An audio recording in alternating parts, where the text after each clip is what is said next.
మత్తయి సువార్త 18వ అధ్యాయము. ఆ కాలమున శిష్యులు యేసునొద్దకు వచ్చి పరలోక రాజ్యములో ఎవడు గొప్పవాడని అడగగా, ఆయన ఒక చిన్న బిడ్డను తన యొద్దకు పిలిచి వారి మధ్యను నిలువబెట్టి ఇట్లనెను: మీరు మార్పు నొంది బిడ్డల వంటి వారైతేనే గాని పరలోక రాజ్యములో ప్రవేశింపరని మీతో నిశ్చయముగా చెప్పుచున్నాను.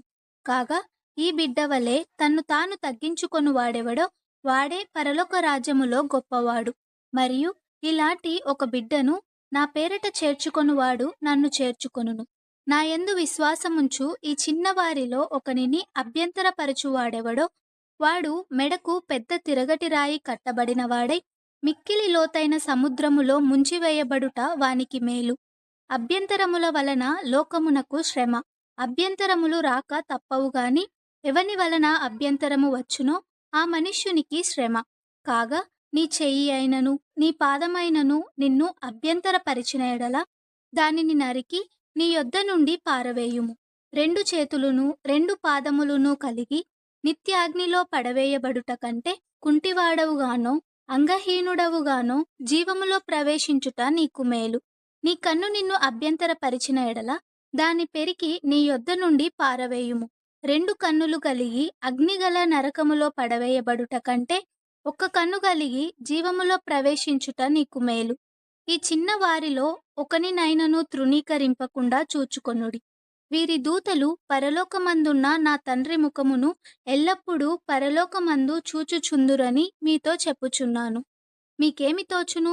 ఒక మనుష్యునికి 100 గొర్రెలుండగా వాటిలో ఒకటి తప్పిపోయిన ఎడల 99 కొండల మీద విడిచి వెళ్ళి తప్పిపోయిన దానిని వెదకడా వాడు దాని కనుగొనిన ఎడల 99 గొర్రెలను గూర్చి సంతోషించునంత కంటే దానిని గూర్చి ఎక్కువగా సంతోషించునని మీతో నిశ్చయముగా చెప్పుచున్నాను.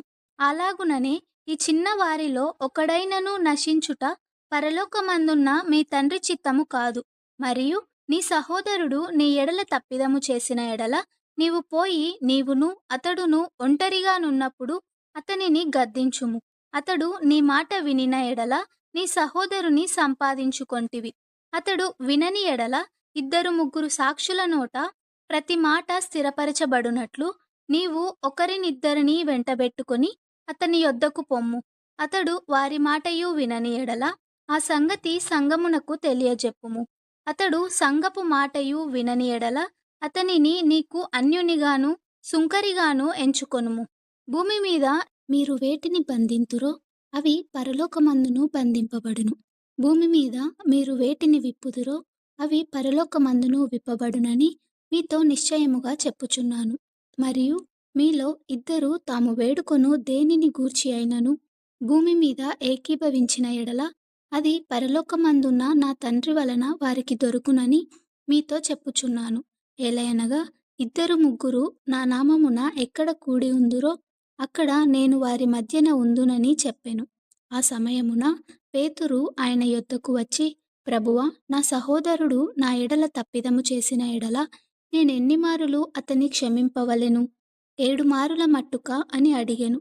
అందుకు యేసు అతనితో ఇట్లనెను: 7 మారులు మట్టుకే కాదు, 70 ఏళ్ల మారులు మట్టుకని నీతో చెప్పుచున్నాను. కావున పరలోక రాజ్యము తన దాసుల యొద్ద లెక్క చూచుకొనగోరిన ఒక రాజును పోలియున్నది.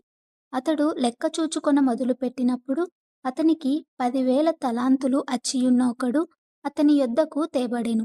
అప్పు తీర్చుటకు వాని యొద్ద ఏమీయూ లేనందున వాని యజమానుడు వానిని, వాని భార్యను, పిల్లలను, వానికి కలిగినది యావత్తును అమ్మి అప్పు తీర్చవలెనని ఆజ్ఞాపించెను.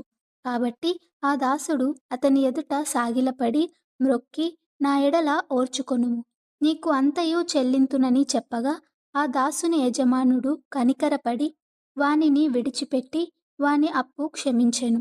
అయితే ఆ దాసుడు బయటకు వెళ్ళి తనకు 100 దేనారములు అచ్చియున్న తన తోడి దాసులలో ఒకనిని చూచి వాని గొంతు పట్టుకొని, నీవు అచ్చియున్నది చెల్లింపుమనెను. అందుకు వాని తోడి దాసుడు సాగిలపడి, నా ఎడల ఓర్చుకొనుము, నీకు చెల్లించెదనని వానిని వేడుకొనెను గాని వాడు ఒప్పుకొనక అచ్చియున్నది చెల్లించు వరకు వాని చెరసాలలో వేయించెను. కాగా వాని తోడి దాసులు జరిగినది చూచి మిక్కిలి దుఃఖపడి వచ్చి జరిగినదంతయు తమ యజమానునికి వివరముగా తెలిపిరి.